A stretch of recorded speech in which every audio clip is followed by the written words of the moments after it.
Bonjour et bienvenue dans cette nouvelle webconférence sur l'imagerie de la diverticulite et de ses complications. Pour ceux qui ne me connaissent pas encore, je m'appelle Aymeric, je suis radiologue, conférencier et créateur de tutos radio. Si vous ne l'avez pas encore déjà fait, je vous invite à télécharger ci-dessous le guide des 10 étapes indispensables aux ECN pour ne plus faire d'erreurs sur un dossier d'imagerie.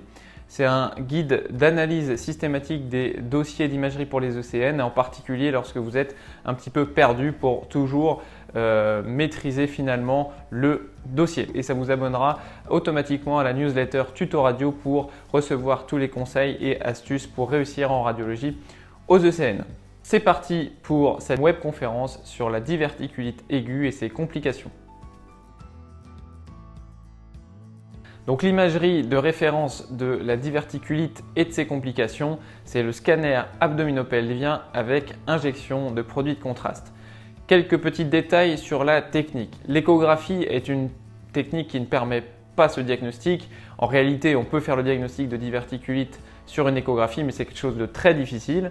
Néanmoins, ça peut évidemment arriver d'avoir l'exploration d'une douleur abdominale en échographie, auquel cas, en tant que radiologue, nous, on doit savoir faire ce diagnostic ou en tout cas pousser sur le scanner si on n'a pas la réponse. Quoi qu'il en soit, ce n'est pas la méthode de référence qui revient donc au scanner.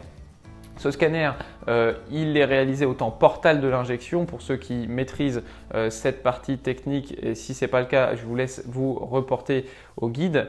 Néanmoins, si on recherche une complication de type hémorragique ou si par exemple on fait le bilan d'une anémie, il faudra bien sûr avoir une acquisition sans injection pour rechercher un hématome ou un saignement spontané et une acquisition artérielle supplémentaire, bien sûr pour rechercher un saignement actif au temps artériel. Mais le temps de référence pour ce diagnostic, c'est le temps portal. Si jamais on suspecte fortement un cancer surinfecté, puisque c'est le diagnostic différentiel principal de la diverticulite aiguë, on pourra éventuellement réaliser un temps tardif viscéral de ce scanner abdominopelvien qui permettra de rechercher des arguments en faveur de ce cancer. Par exemple, si vous avez des lésions hépatiques suspectes sur cette même acquisition.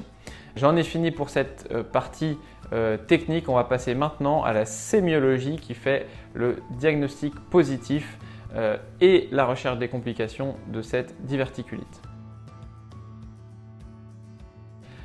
Alors la sémiologie de la diverticulite aiguë est relativement simple et se résume en 4 signes principaux. Le premier, c'est un signe cardinal qu'on recherche souvent dans l'exploration des urgences chirurgicales abdominales. Et ce signe, c'est la densification de la graisse intra-abdominale. On parle aussi d'infiltration de la graisse intra-abdominale. C'est ce que vous voyez sur les images ici et vous voyez que sur cet exemple, on voit bien que la graisse présente un surcroît de densité et ça veut dire qu'il se passe quelque chose. Et dans le cadre de la diverticulite, on a ce surcroît de densité. C'est le deuxième signe, c'est autour d'un diverticule et en présence de diverticule. Parce que si on n'a pas de diverticule, bien évidemment, le diagnostic est remis en cause. Donc surcroît de densité, présence de diverticule. Le troisième signe, c'est la présence d'un épaississement pariétal colique adjacent ou du diverticule en lui-même. La plupart du temps, on confond un petit peu les deux. C'est relativement locorégional. Donc la présence d'un épaississement pariétal. Et enfin, la quatrième chose, c'est une prise de contraste, la plupart du temps de la muqueuse colique. Donc ces 4 signes vous donnent le diagnostic positif de diverticulite aiguë. Maintenant, on va rechercher les complications de cette diverticulite. La première complication, c'est la recherche d'un abcès. Si cette diverticulite est méconnue et qu'elle se révèle à un temps tardif, on peut avoir la formation d'une collection qui se forme au cours du temps, auquel cas on aura une image de collection hydrogazeuse avec prise de contraste périphérique adjacente au diverticule qui est le siège d'une inflammation. La deuxième chose, c'est la présence d'une fistule également au stade chronique qui va pouvoir intéresser tout ce qui est autour. Donc ça peut être le reste du tube digestif, grêle, ça peut être la vessie, ça peut être à peu près tout ce qu'il y a autour de cette zone siège d'une diverticulite. Ça peut être la présence d'une thrombose, la plupart du temps veineuse viscérale. Cette thrombose, on peut la diagnostiquer autant portale, lorsqu'on voit un défaut de rehaussement des veines viscérales, ça peut être la veine mésentérique inférieure, supérieure ou d'autres branches de division. Et donc cette thrombophlébite septique fait partie des complications rares mais à rechercher de la diverticulite. Enfin, il y a l'hémorragie. La diverticulite hémorragique, c'est une complication qui est relativement classique, qu'on ne voit pas très souvent en scanner puisque la plupart du temps le scanner est fait quand le saignement est tari, donc c'est assez rare de voir un saignement diverticulaire directement entre guillemets au scanner, mais ça fait partie des complications également à rechercher. Complication la plus importante, c'est la perforation. Donc cette diverticulite peut se perforer. En fonction du degré plus ou moins important de cette perforation, vous pourrez avoir des bulles de pneumopéritoine autour de ce diverticule inflammé, comme c'est le cas sur cet exemple, ou alors vous pourrez avoir une perforation beaucoup plus large qui est responsable d'un volumineux pneumopéritoine. Donc lorsque cette perforation est relativement finalement encapsulée par la réaction inflammatoire adjacente, comme c'est le cas sur cet exemple, on va parler de diverticulite perforée bouchée, puisqu'on considère qu'elle est entre guillemets bouchée par l'inflammation locorégionale.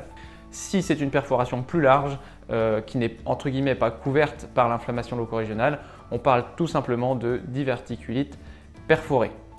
Enfin, l'une des dernières complications qu'on peut avoir au stade chronique, c'est la présence d'une sténose du tube digestif qui a été le siège d'une inflammation, et cette sténose va par exemple pouvoir être à l'origine de douleurs abdominales ou même d'épisodes d'occlusion éventuellement de manière tardive par rapport à l'épisode aigu.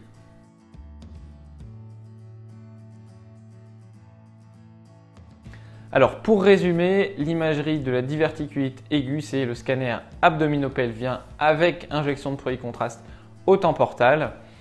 Le diagnostic positif est réalisé par 4 signes majeurs: la densification de la graisse au pourtour d'un diverticule, la présence d'un épaississement pariétal colique et d'une prise de contraste, la plupart du temps muqueuse, adjacente.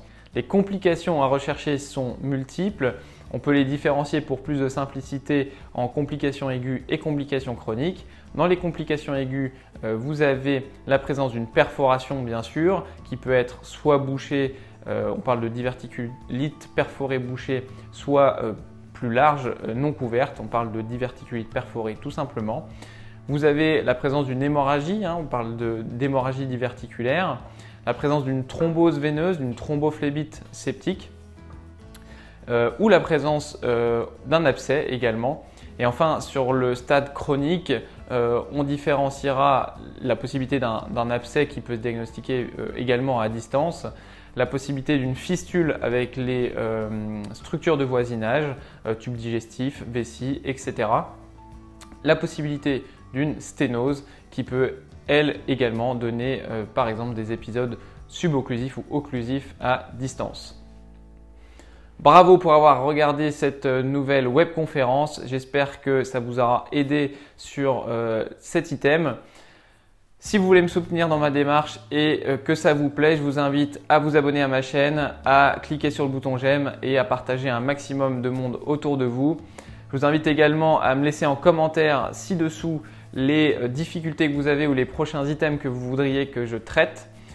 Comme vous le savez, je vous prépare à chaque fois la fiche synthèse que je vous ai préparée juste là et que vous pouvez télécharger juste en dessous de la vidéo. Cette fiche synthèse reprend tout ce que je vous ai dit avec les images clés, les mots-clés, l'anatomie normale pour vous entraîner, c'est très important, et les images non légendées également pour vous entraîner sans les annotations. Surveillez bien vos mails pour ceux qui sont abonnés pour recevoir dans les jours qui viennent le prochain cas clinique de la prochaine webconférence.